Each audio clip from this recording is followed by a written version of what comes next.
Noodles কিন্তু ছোট থেকে বড় সবাই পছন্দ করে। বিকেলবেলা চা বা কফির সাথে নুডলস কিন্তু খুবই ভালো লাগে। আজকে আমি আপনাদেরকে একটা স্পাইসি নুডলস করে দেখাবো, যেটা খেতে কিন্তু খুবই ঝাল।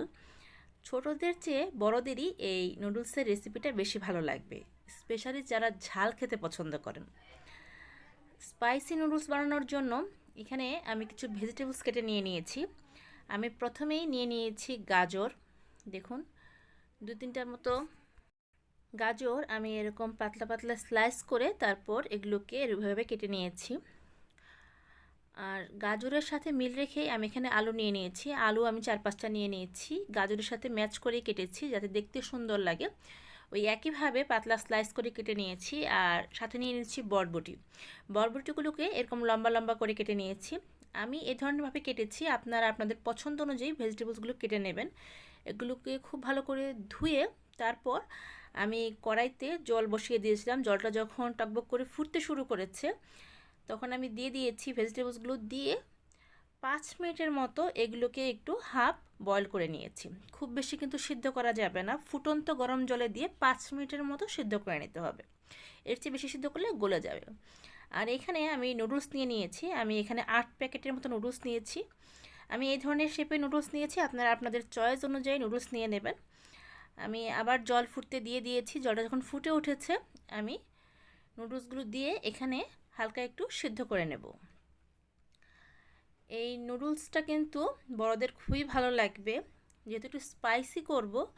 তো আশা করি যারা ঝাল পছন্দ করেন তারা একবার আমার এই রেসিপিটা ফলো করে বাসায় করে নিতে পারেন। আমার এই রেসিপিগুলো যদি আপনাদের ভালো লেগে থাকে তাহলে আমার চ্যানেলটা সাবস্ক্রাইব করে পাশে থাকা বেল আইকনটা বাজিয়ে দেবেন। আমি যখনই আমার চ্যানেলে কোনো রেসিপি আপলোড করব আপনি সবার আগেই নোটিফিকেশন পেয়ে যাবেন। দেখুন, নুডলসগুলোকে কিন্তু আমি 4 থেকে 5 মিনিট এগুলোকে সিদ্ধ করে নিয়েছি। এগুলোকে কিন্তু একদম গলিয়ে ফেলা যাবে না। এভাবে হাত দিয়ে যখন চাপ দিবেন তখন দেখবেন যে একটু শক্ত আছে, অথচ কিন্তু হালকা সিদ্ধ হয়ে গেছে। তখন এগুলোকে আমরা ঝরা দিয়ে নেব। আর নুডলস সিদ্ধ করার সময় কিন্তু আমি একটু তেল দিয়ে নিয়েছি, তাতে করে নুডলসটা খুব ঝরঝরে হবে। তারপর যখন সিদ্ধ হয়ে গেছে এগুলোকে আমি ঠান্ডা জলে ধুয়ে নিয়েছি। কড়াইতে আমি দিয়ে দিলাম সাদা তেল। এই তেলের মধ্যে আমি ডিম ভেজে নেব। আমি 8টার মতো নুডলস নিয়েছি আর নিয়েছি 3টা ডিম। এই 3টা ডিমকে আমি একটু লবণ দিয়ে হালকা বিট করে নেব। দেখুন, লবণ দিয়ে কিন্তু আমি ডিমটাকে খুব ভালো করে ফেটিয়ে নিচ্ছি। আমি ডিমে আর কোনো স্পাইসেস দিইনি। এবার গরম তেলে আমি ডিমটা একটু স্ক্রাম্বল করে নেব, অর্থাৎ হালকা একটু ভেঙে নেব। এগুলোকে কিন্তু একদম ঝুরি ভাজা করা যাবে না, আবার একদম বড়ও থাকবে না। আপনারা মিডিয়াম করে এটাকে ভেজে নেবেন। আর দেখবেন খুব বেশি যেন ভাজা না হয়ে যায়, তাতে করে কিন্তু ডিমটা শক্ত হয়ে যাবে, খেতে ভালো লাগবে না। যখন একটা সাইড এরকম ভাজা হয়ে যাবে চামচের সাহায্যে আমরা এটাকে স্ক্রাম্বল করে নেব, হালকা একটু ভেঙে নেব আর কি। এই সময় কিন্তু চুলার আঁচটাকে আমি হাইতে রেখেছি, কারণ এই নুডলস বা চাইনিজ যে কোনো আইটেম চুলার আঁচ বাড়িয়ে হাই হিটে রান্না করলে পরে সেটা খেতে ভালো লাগে। আপনারা একটু চেষ্টা করবেন হাই হিটে রান্নাটা কমপ্লিট করার। আমার ডিমটা কিন্তু হালকা ভাজা হয়ে গেছে। আমি কিন্তু এই ডিমটাকে একদম কড়া করে ভাজবো না, আগেই বলেছি। যখন দেখবেন ডিমটা ভালো মতো ভাজা হয়ে গেছে এবং স্ক্রাম্বল হয়ে গেছে তখন এটাকে আমি তেল ঝরিয়ে উঠিয়ে নেব। এবার আমি ডিমটাকে সুন্দর মতো উঠিয়ে নিচ্ছি।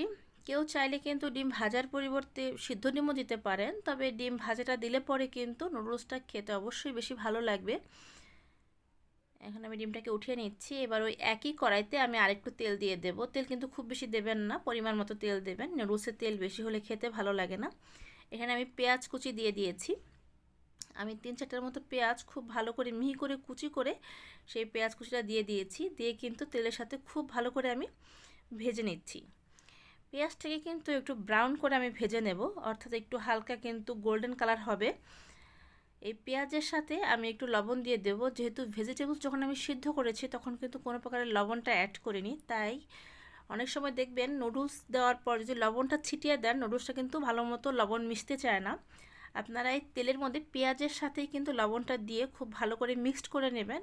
এর ফলে কিন্তু যখন আপনারা ভেজিটেবলস বা নুডলস অ্যাড করবেন দেখবেন খুব সুন্দরভাবে লবণটা সব জায়গায় মিশে গেছে।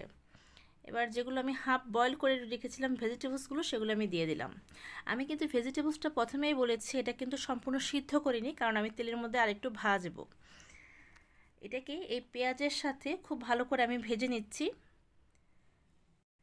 যখন দেখবেন যে ভেজিটেবলসগুলো আপনাদের ভাজা হয়ে গেছে, তখন এখানে আমরা যে নুডলসগুলো আগে থেকে সিদ্ধ করে রেখেছিলাম সেই নুডলসগুলো আমরা এখানে অ্যাড করে দেব। এখন আমি এই নুডলস আর ডিমটা অ্যাড করে দিচ্ছি। দিয়ে এই ভেজিটেবলসের সাথেও আমি নুডলসটাকে খুব ভালো করে মিক্সড করে নিচ্ছি। যেহেতু চামচ দিয়ে খুব ভালোভাবে মিক্সড করা যাবে না, আমি নুডলসটা দিয়ে হাত দিয়ে খুব ভালো করে ছড়িয়ে দিচ্ছি এবং ভেজিটেবলসের সাথে খুব ভালোভাবে নুডলসটাকে মিক্সড করে দিচ্ছি। আপনারা কিন্তু যখনই নুডলস রান্না করবেন একটুখানি সাদা তেল দিয়ে দেবেন, তাতে করে কিন্তু নুডলসটা এরকম ঝরঝরে হবে। আর নুডলসটা সিদ্ধ করার পর অবশ্যই ঠান্ডা জল দিয়ে খুব ভালো করে ধুয়ে নিতে হবে, না হলে কিন্তু নুডলসটা এরকম ঝরঝরে হবে না, একটার সাথে একটা লেগে যাবে। নুডলস রান্না করলে সেটা খেতে ভালো লাগবে না। এবার ভেজিটেবলসের সাথে নুডলসটা খুব ভালোভাবে মিক্সড করে দিচ্ছি। আর নুডলসের যে মশলাটা ছিল এটা কিন্তু খুবই স্পাইসি একটা মশলা, অর্থাৎ স্পাইসি নুডলস আমি ব্যবহার করেছি। এটা প্রচণ্ড ঝাল হবে। এই মশলাটা আমি একবারে দেব না, একটু একটু করে দেব, নুডলসের সাথে খুব ভালোভাবে মিক্সড করে নেব। যেহেতু স্পাইসি নুডলস আমি নিয়েছি, সেহেতু আমি কিন্তু এক্সট্রা করে কোনো কাঁচামরিচ এখানে অ্যাড করিনি, কারণ এই নুডলসটা এমনিতেই অনেক ঝাল। আমি যদি আরও এখানে কাঁচামরিচ দিই তাহলে কিন্তু এটা অতিরিক্ত ঝাল হয়ে যাবে।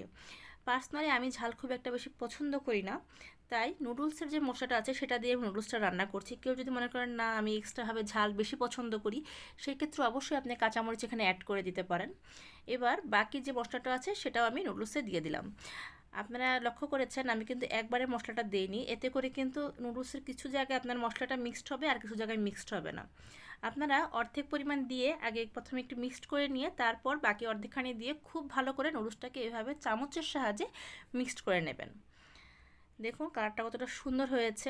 এই নুডলসটা কিন্তু খেতে খুবই ভালো লাগে। আপনারা স্পাইসি নুডলসটা এনে এইভাবে ভেজিটেবলস দিয়ে রান্না করে দেখবেন, আশা করি আপনাদের ভালো লাগবে। আজকে আমি শুধু আলু আর গাজর আর বটবটি দিয়ে এই নুডলসটা রান্না করেছি, অর্থাৎ ভেজিটেবলস একটা নুডলস আপনাদের করে দেখালাম। আপনারা কিন্তু চাইলে এখানে আপনাদের পছন্দসই যে কোনো ভেজিটেবলস অ্যাড করতে পারেন। এছাড়া চিকেন অথবা আপনারা চিংড়ি মাছও এখানে অ্যাড করতে পারেন, সেটাও খেতে খুবই ভালো লাগে। এই রেসিপিটা চাইলে কিন্তু আপনারা ইফতারেতেও আপনাদের টেবিলে রাখতে পারেন, আশা করি আপনাদের ভালো লাগবে।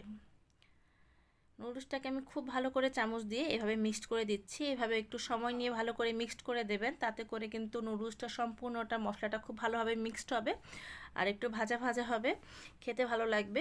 হয়ে গেল আমার স্পাইসি ভেজিটেবলস নুডলস। দেখুন খুব সহজে রেসিপিটি আমি আপনাদের সাথে শেয়ার করেছি, আশা করি আপনাদের এই রেসিপিটি ভালো লেগেছে। আমি নুডলসটা হয়ে গেছে, এবার আমি প্লেটে এটাকে সার্ভ করে আপনাদের একটু দেখিয়ে দিচ্ছি দেখতে কতটা সুন্দর হয়েছে। খুবই সহজভাবে এই নুডলসটা আমি আপনাদের সাথে শেয়ার করেছি। আশা করি যারা নুডলস ভালোবাসেন, স্পেশালি যারা স্পাইসি ঝাল নুডলস পছন্দ করেন, তারা একবার হলেও বাসায় এই নুডলসটা ট্রাই করবেন, আপনাদের ভালো লাগবে। আবার ফিরবার একটি নতুন রেসিপি নিয়ে, সে পর্যন্ত সবাই ভালো থাকবেন। শুভকামনা।